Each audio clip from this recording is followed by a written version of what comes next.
Creatine and metformin don't actually interact. There's no direct clash between the two, and creatine won't blunt how metformin controls your blood sugar. But creatine can make your kidney lab read worse than it really is, and if your doctor doesn't know you're taking it, that one number could get your metformin cut for no real reason. As a pharmacist, this is the part of the combination I actually watch for, and it's not what most people expect. Creatine itself is safe. The problem hides in your blood work.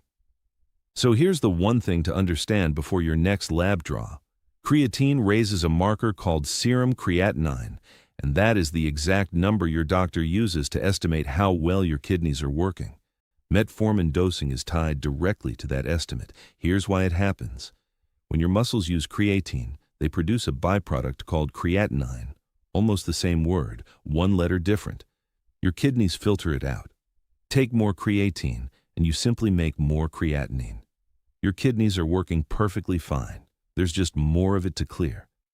But a standard blood panel can't tell the difference between more creatinine because of a supplement and more creatinine because the kidneys are struggling. It just sees the higher number. Now picture this.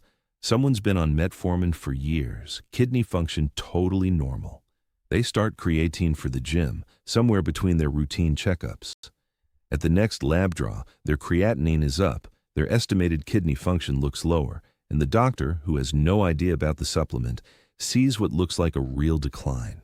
That can trigger repeat labs, further testing, and if the number lands below a dosing cutoff, sometimes a metformin dose cut. All over a rise that was never a kidney problem in the first place. And here's where most advice stops short, because this matters more for some people than others. If your kidney function is already borderline, a small bump that would mean nothing in a healthy adult can be just enough to cross a metformin dosing threshold. And if you're also taking insulin or a sulfonylurea, that's a second reason to loop your prescriber in. Some research suggests creatine may modestly help glucose handling. The effect is small and inconsistent, but it leans in the same direction as those drugs. So what do you actually do? First, and this is the whole game, tell your doctor and your pharmacist you take creatine before your next lab draw.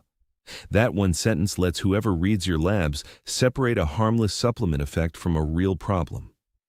Second, if your kidneys are normal and you stick to a standard 3 to 5 gram daily dose, there's no strong reason to avoid this combination at all.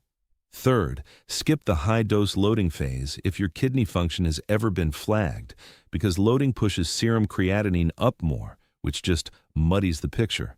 And never adjust your own metformin based on a lab result. Let your prescriber make that call with the full picture. One more thing worth knowing. If there's ever real doubt, your doctor can order a test like cystatin C that isn't thrown off by creatine at all. I've got the full breakdown, including the exact kidney function thresholds that trigger a metformin change and who needs to be most careful, over on LiveHealthyRX.com.